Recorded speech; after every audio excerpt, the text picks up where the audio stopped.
Orang-orang yang pada alam arwah itu rohnya berkenalan, maka di dalam dunia ini begitu keluar, orang itu pasti berkenalan. Walaupun yang satu tempat, yang lain jauh di tempat yang lain. Tapi karena di alam arwah dia sudah kenal, maka di alam dunia ini dia bagaimanapun akan kembali kenal. Orang yang di alam arwah itu dahulunya saling mencintai, saling menyayangi, maka begitu sampai ke alam dunia ini pasti mereka itu pun saling menyayangi antara satu dengan yang lainnya. Nah, orang yang pada alam arwah itu sudah sering berkumpul, maka dia begitu diwujudkan Allah ke alam dunia ini, maka dia pun akan sering berkumpul. Nah, kayak kita berkumpul di sini, itu sebenarnya sudah pernah terjadi di alam arwah. Sudah pernah terjadi kita ini berkumpul-kumpul di alam arwah dahulu kala. Nah, oleh karena itu begitu kita dalam dunia ini, kita pun kembali berkumpul-kumpul.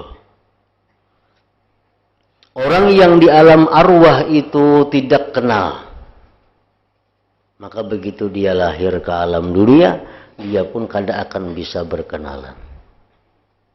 Orang yang di alam arwah itu bertentangan, begitu dia lahir ke alam dunia ini, maka orang itu pasti bertentangan.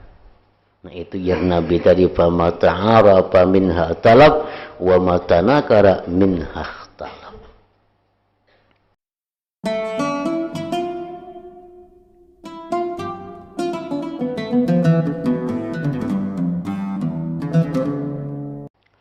Qala al-musannif al-imam hujjatul Islam Abu Hamid Muhammad bin Muhammad al-Ghazali rahimahullah wa nafa'ana bi ulumihi fid dharain.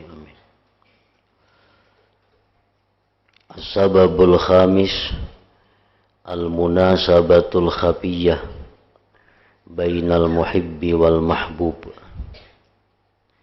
Idrubba syakhsaini tata'akkadul mahabbatu bainaha la bisababi jamalin aw hazzin walakin bimujarradi tanasubil arwah. Kama qala sallallahu alaihi wasallam, fama ta'arafa minha talaf wa ma tanakara minha ikhtalaf. Wa qad haqqaqna dhalik fi kitab adabis suhbah inda dzikril hubbi fillah falyatlub minhu li'annahu aidan min ajaibi asbabil hubb. Fa idzan tarji'u aqsamul hubb ila khamsati asbab. وهو حب الإنسان وجود نفسه وكماله وبقاءه وحبه من أحسن إليه فيما يرجع إلى دوام وجوده ويعين على بقائه ودفع المهلكات عنه وحبه من كان محسنا بنفسه إلى الناس وإن لم يكن محسنا إليه وحبه لكل ما هو جميل بذاته sawa'un kana minas suwaril zahirah awil batinah wa hubbuhu liman bainahu wa bainahu munasabatun khafiyatun bil batin ila akhirih.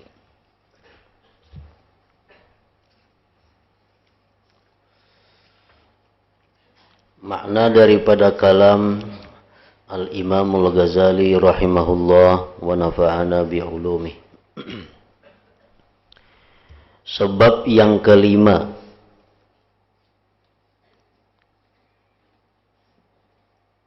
tentang mahabbah atau cinta,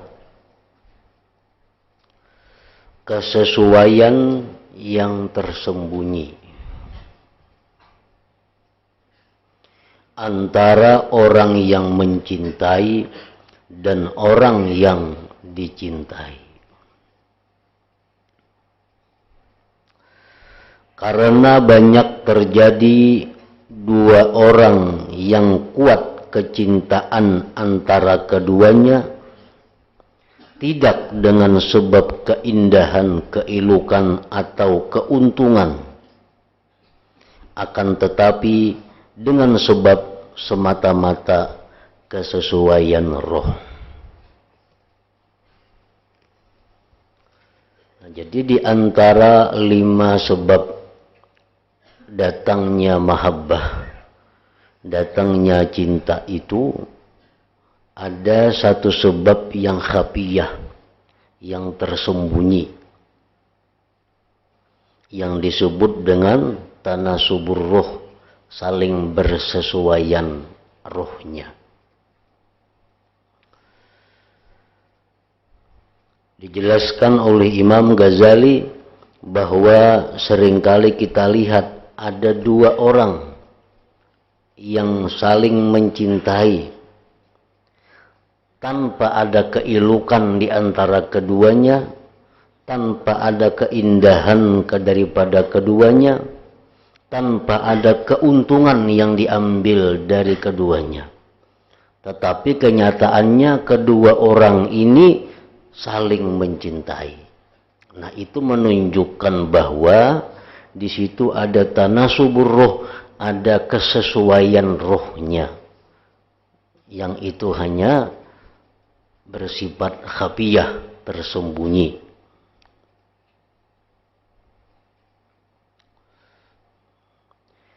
Sebagaimana telah disabdakan oleh Rasulullah sallallahu alaihi wasallam, "Fama ta'arafa minha i'talaf wa ma tanaqara minha ikhtalaf."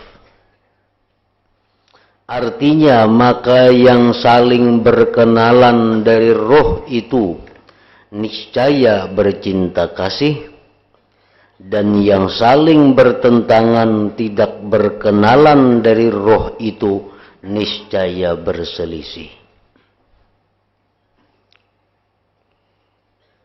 Ini kembali kepada yang pernah terjadi, yang pernah kita alami di alam arwah. Alam yang sudah berapa ribu tahun telah lalu. Di mana pada waktu itu adalah berhimpun seluruh roh manusia di suatu alam yang disebut alam arwah. Orang-orang yang pada alam arwah itu rohnya berkenalan, maka di dalam dunia ini begitu keluar, orang itu pasti berkenalan. Walaupun yang satu tempat, yang lain jauh di tempat yang lain. Tapi karena di alam arwah dia sudah kenal, maka di alam dunia ini dia bagaimanapun akan kembali kenal. Orang yang di alam arwah itu dahulunya saling mencintai, saling menyayangi, maka begitu sampai ke alam dunia ini, pasti mereka itu pun saling menyayangi antara satu dengan yang lainnya. Nah, orang yang pada alam arwah itu sudah sering berkumpul, maka dia begitu diwujudkan Allah ke alam dunia ini, maka dia pun akan sering berkumpul. Nah, kayak kita berkumpul di sini, itu sebenarnya sudah pernah terjadi di alam arwah. Sudah pernah terjadi kita ini berkumpul-kumpul di alam arwah dahulu kala. Nah, oleh karena itu begitu kita dalam dunia ini, kita pun kembali berkumpul-kumpul. Orang yang di alam arwah itu tidak kenal, maka begitu dia lahir ke alam dunia, dia pun kada akan bisa berkenalan. Orang yang di alam arwah itu bertentangan, begitu dia lahir ke alam dunia ini, maka orang itu pasti bertentangan. Nah, itu yang Nabi tadi, fama ta'arafa minha talab wa ma tanakara minha ikhtalaf. Ada 2 manusia yang saling menyayangi, saling mencintai, Padahal kedua-duanya kada ada bungasnya. Kedua-duanya kada ada iloknya. Kedua-duanya kada ada saling memberi keuntungan. Tapi inya saling sayang menyayangi. Nah ini sebabnya di alam arwah dahulu ini sudah demikian. Di alam arwah sudah demikian. Sehingga di alam dunia pun demikian. Ini yang disebut dengan kesesuaian yang tersembunyi tadi. Artinya ruhnya sudah lawas berpetuhan di sana. Ruhnya sudah lawas bersayangan di sana. Ruhnya sudah lawas saling mencintai di sana. Nah, sedangkan dalam dunia ini adalah hanyar tedudi. Karena Allah Subhanahu wa taala menciptakan ruh itu serentak. Diciptakan ruh sekian miliar manusia. Diletakkan Tuhan ruh yang sangat banyak ini di satu alam yang namanya alam arwah. Nah, kalau ruh-ruh yang di alam arwah itu secara bertahap diwujudkan ke alam dunia ini. Tahun 2011 sekian ruh yang diluncurkan ke dunia. Tahun 2012 sekian ruh yang dikirim ke dunia. Itu masih banyak lagi cadangan di alam arwah sana, kada sedikit ruh-ruh yang belum keluar. Itu yang disebut dengan alam dar atau alam arwah tadi.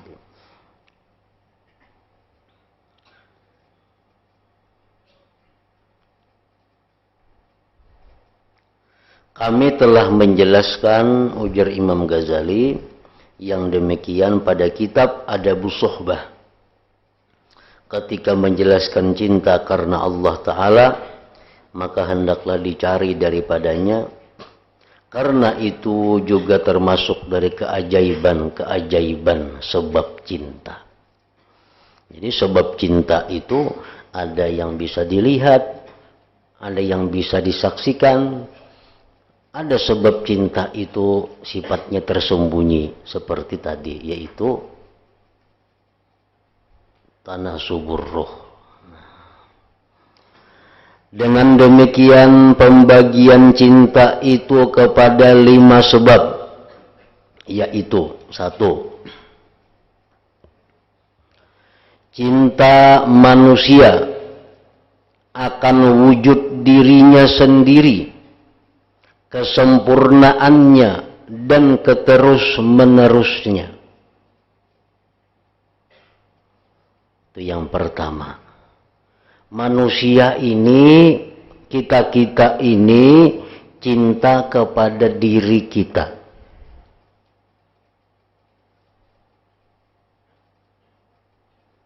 Cinta akan adanya diri kita ini. Cinta akan sempurnanya diri kita ini. Cinta akan kekalnya diri kita ini. Jakanya kawa tuh kita kada bematian. Jakanya kawa. Karena kita ini cinta akan kekalnya diri kita. Nah itu yang pertama. Cintanya kita kepada keberadaan diri kita, kesempurnaan diri kita, dan terus-menerusnya ada diri kita ini.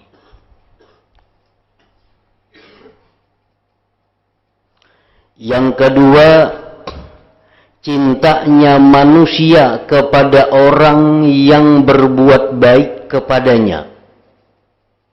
Cintanya kita kepada orang yang berbuat baik kepada kita. Pada apa yang kembali kepada kekalnya wujudnya, membantu kekalnya dan menolak hal-hal yang membinasakan daripadanya.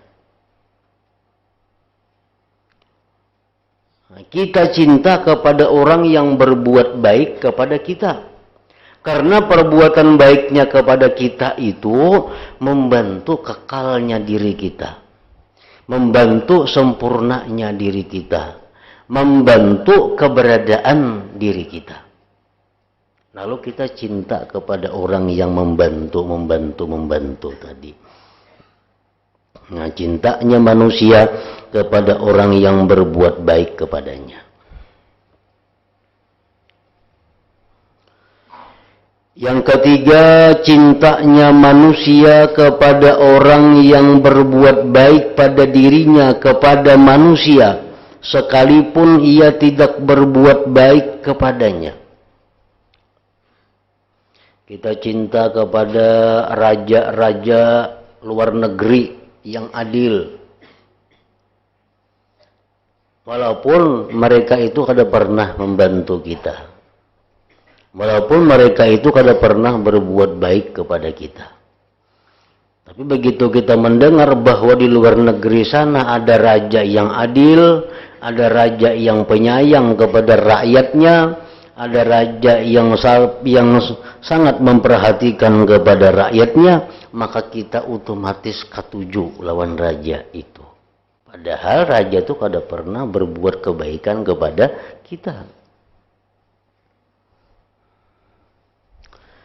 Yang keempat, cintanya manusia, cintanya kita kepada setiap sesuatu yang elok, yang indah pada diri sesuatu itu sendiri, baik berupa rupa yang zahir atau yang batin. Manusia kita cinta kepada keindahan, baik keindahan itu sifatnya yang zahir, yang bisa ditangkap panca indera, atau keindahan itu yang sifatnya kebatinan, akhlak, ilmu, seperti cintanya kita kepada para nabi, cintanya kita kepada para sahabat dan keluarga nabi. Yang kelima, cintanya manusia kepada orang yang antara dia dan orang itu ada kesesuaian yang tersembunyi dalam batin. Inya Allah subhanahu wa ta'ala dalam menciptakan kita ini, antara satu manusia dengan manusia itu ada kesesuaian batin. Nang itu kada diketahui. Umpamanya, seseorang ini katuju lawan judi. Katuju lawan judi. Penjudi. Jalan, si penjudi ini bertemuan lawan orang nang penjudi juga. Tapi jangan ada tahu, ini kada tahu pada ini penjudi, ini kada tahu pada ini penjudi. Begitu bertemuan ini di warung misalnya di mana, itu hatinya sudah ada saling katuju antara dua itu. Nah, sudah ada hatinya saling kontak. Karena apa? Karena orang ini sama-sama pada penjudi. Walaupun belum tahu masing-masing ini penjudi. Nah, ini munasabah yang tersembunyi. Ada orang yang ketujuh yang suka dengan ilmu. Suka dengan ilmu. Jalan. Bertemuan lawan seseorang. Seseorang itu suka juga lawan ilmu. Dan masing-masing kada tahu pada suka ilmu. Begitu inya bertemuan, berparakan, hatinya ini sudah saling katuju antara orang ini. Sekali bacuur, sama-sama pada sekolah agama. Nah, karena di dalam hati yang saling bersesuaian itu, sudah ada tersimpan saling katuju dengan pasangannya, dengan yang sesuai dengannya.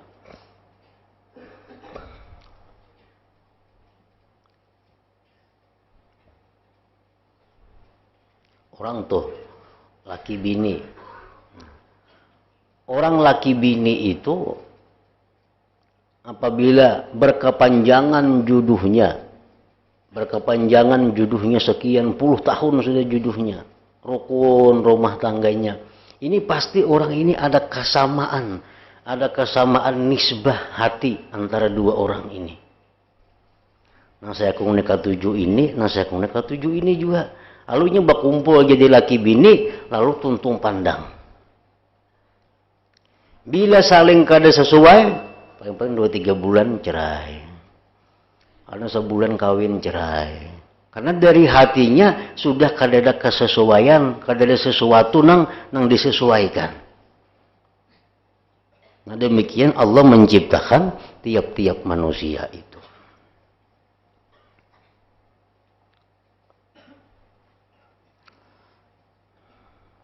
Cintanya manusia kepada orang yang antara dia dan orang itu ada kesesuaian yang tersembunyi di dalam batin. Makanya ujar Nabi mengatakan, dan dikatakan juga oleh banyak para ulama-ulama yang menerjemahkan, menafsirkan sabda Nabi itu, jangan kamu tanya tentang seseorang, tapi kamu cukup bertanya akan kawannya orang itu.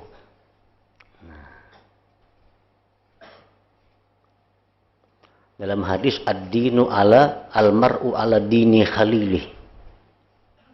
Jangan kamu bertanya tentang seseorang, tapi cukup tanyakan siapa kawannya orang itu. Karena antara dua orang kawan nih kada jauh kelakuannya. Hatinya tuh kada jauh beda. Kita hendak menakunakan kayak apa kelakuannya si Fulan itu. Kada usah ditakunakan. Fulan itu baiklah kelakuannya. Fulan itu paibadatlah orangnya. Fulan itu jujurlah orangnya. Kada perlu ditakuni. Cukup kita bertakun, Fulan itu siapa-siapa kawannya rancak. Nah, bila kekawanannya orang-orang jujur, jujur tuh orang ini orang. Bila kekawanannya orang yang kada jujur, kada jauh dari itu. Bisa banget pada itu. Jadi jar Nabi, al-mar'u ala dini khalilih. Seseorang itu atas agama saudaranya, kekasihnya, orang yang dicintainya.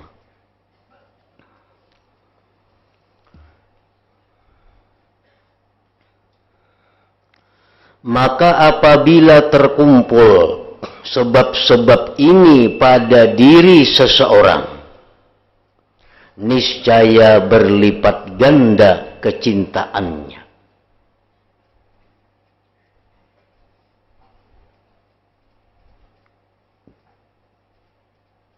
Pasti.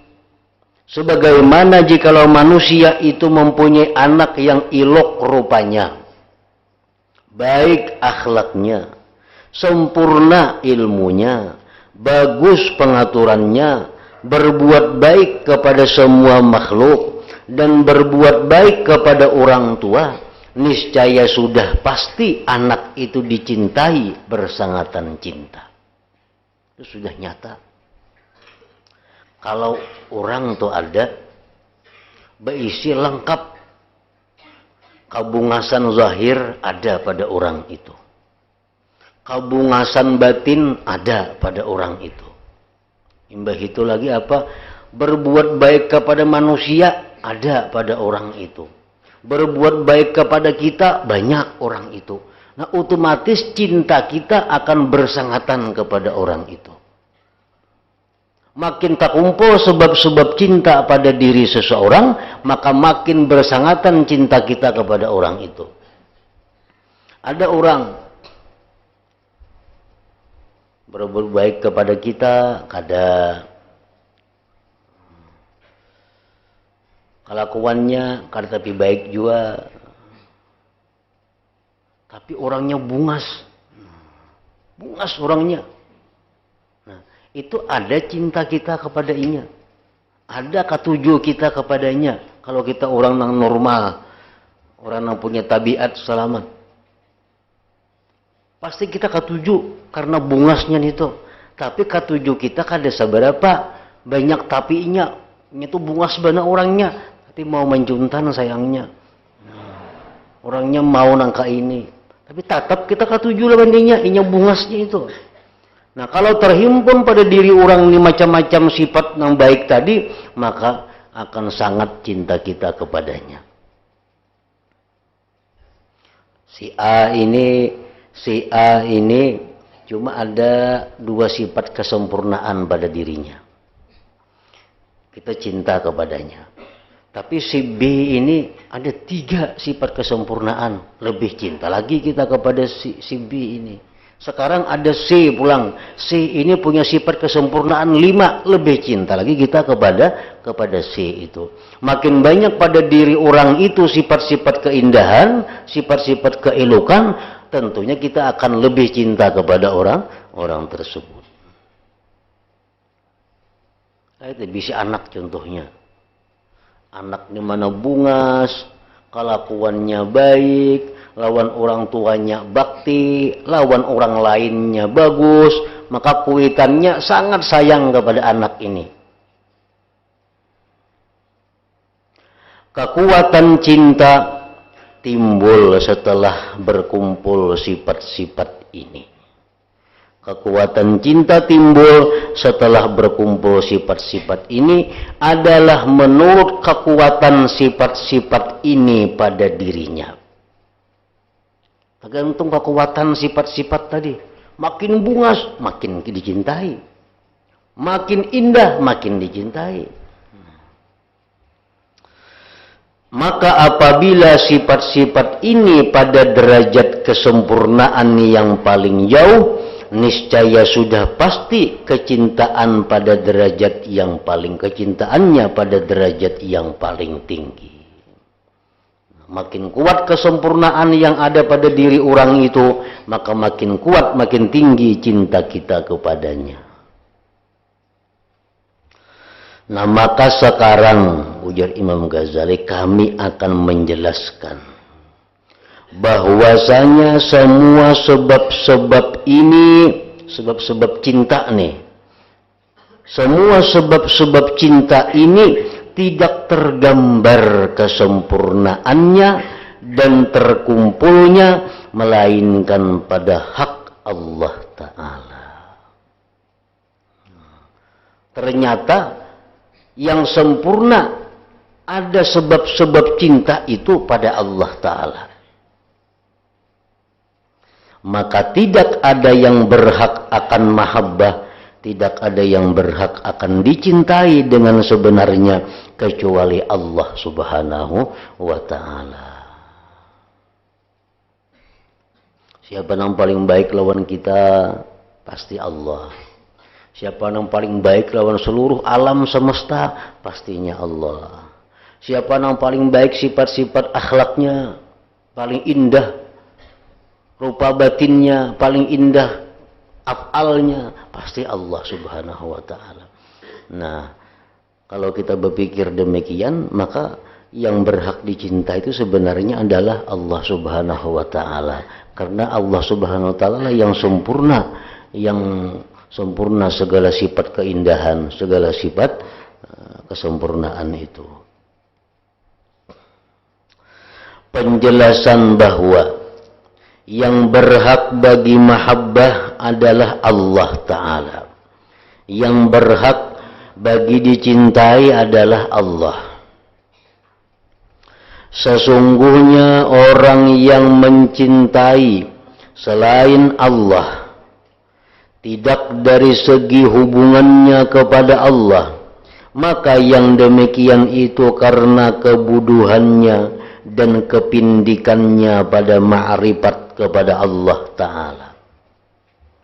Kalau ada orang yang mencintai selain Allah tanpa ada hubungan dengan Allah, ini menunjukkan orang ini bodoh, menunjukkan orang ini pindik ma'rifatnya. Kalau kita mencintai selain Allah tanpa ada hubungan dengan Allah, nah ini menunjukkan kebodohan kita, menunjukkan bahwa kita ini kurang pendek ma'rifat kita. Cinta kepada Rasulullah sallallahu alaihi wasallam itu dipuji. Cinta kepada Nabi itu dipuji. Kenapa? Maka Nabi lain Allah Ta'ala. Maka Nabi lain Tuhan. Kenapa cinta lawan Nabi dipuji? Karena cinta kepada Rasulullah adalah ain cinta kepada Allah. Karena cinta kepada Rasulullah itu iya cinta kepada Allah ngarannya. Karena antara Allah dan Rasulullah itu kadang-kala dipisahkan. Bila orang cinta kepada Allah, pasti cinta kepada Rasulullah. Orang cinta kepada Rasulullah, pasti cinta kepada Allah. Demikian pula cinta kepada ulama dan orang-orang yang bertakwa. Cinta kepada orang takwa itu dipuji. Kenapa? Maka orang takwa itu kada Allah Ta'ala, kada Rasulullah. Kenapa cinta kepada orang takwa itu dipuji? Nah, karena orang yang takwa ini dicintai oleh Allah. Dicintai oleh Allah. Maka bila kita cinta kepada yang dicintai Allah, itu dipuji juga. Nang kada baik itu cinta kepada sesuatu tanpa ada hubungan dengan Allah. Nah ini. Misal cinta kepada kemaksiatan, nah cinta kepada seseorang tanpa ada Allah Ta'ala, tanpa ada hubungan kepada Tuhan. Nah itu yang menunjukkan pendeknya ma'rifat.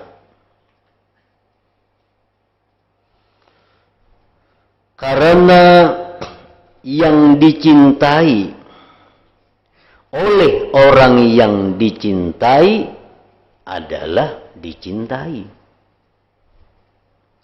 Karena yang dicintai orang-orang takwa oleh orang yang dicintai Allah Ta'ala adalah dicintai, dipuji. Kita mencintai orang takwa, kenapa dipuji? Karena orang takwa ini dicintai oleh Allah Ta'ala. Mencintai sesuatu yang dicintai Allah, itu dicintai, itu dipuji. Rasul yang dicintai itu dicintai. Bahasa kasarnya, utusan dari orang yang dicintai itu dicintai juga. Ini ampunnya kada datang nah, cuma ada utusannya datang. Nah, karena kita cinta kepada sidin, utusannya pun dicintai juga mestinya. Itu sudah otomatis. Rasul yang dicintai itu dicintai. Dan orang yang mencintai yang dicintai itu dicintai juga. Semua yang demikian itu kembali kepada pokok asalnya, maka tidak melewatinya kepada yang lain. Maka tidak ada yang dicintai pada hakikatnya bagi orang-orang yang mempunyai mata hati melainkan Allah Ta'ala. Kenapa cinta kepada Rasul? Karena aku cinta pahlawan Allah, jadi aku cinta lawan Rasul. Karena itu Rasul Allah. Kenapa cinta ke orang-orang takwa? Karena orang takwa itu dicintai Allah. Otomatis aku cinta juga kepada orang takwa. Jadi pada hakikatnya yang dicintai itu adalah Allah. Jadi itu dikias dibanding. Setiap kita mencintai sesuatu yang ada hubungannya dengan Allah itu dicintai. Kenapa kamu sayang menelawan sepeda motor tuh? Bilang tiap bisukan memusuti sepeda motor alahan pada anak dipusuti. Bisukan dilap sepeda motor dipusuti.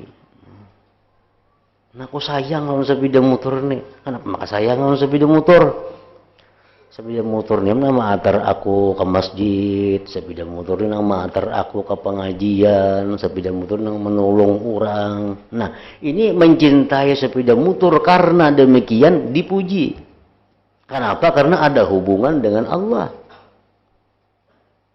Kenapa? Karena yang sayang banget sepeda motor ini. Bah, sepeda motor ini kada lagi orang berjual, makanya aku sayangi. Nah, ini kada dipuji ngarannya. Karena kada ada hubungannya lawan Allah. Itu kada dipuji. Ini barang antik kada lagi berjual, makanya aku sayangi beneran ini. Nah, ini cinta nang kada ada artinya, nang menunjukkan pendeknya ma'rifat artinya.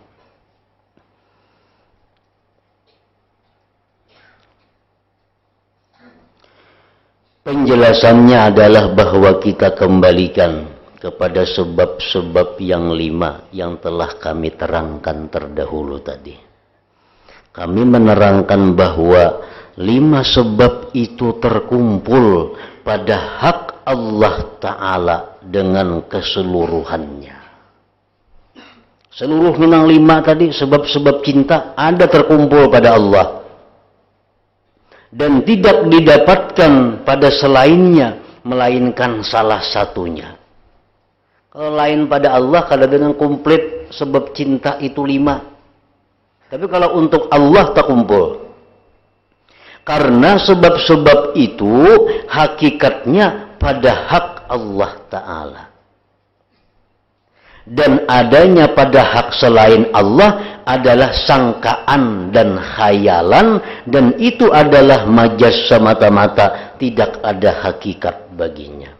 Si fulan tuh baik lawan aku, hari-hari mengatari aku, tuh khayalan aja, majas saja. Hakikatnya Allah yang mengarahkan si fulan itu untuk berbuat baik kepada kita. Allah yang memberi si fulan itu kemampuan sehingga dia bisa berbuat baik kepada kita. Allah yang memberikannya taufik hidayah sehingga dia hakun berbuat baik kepada kita.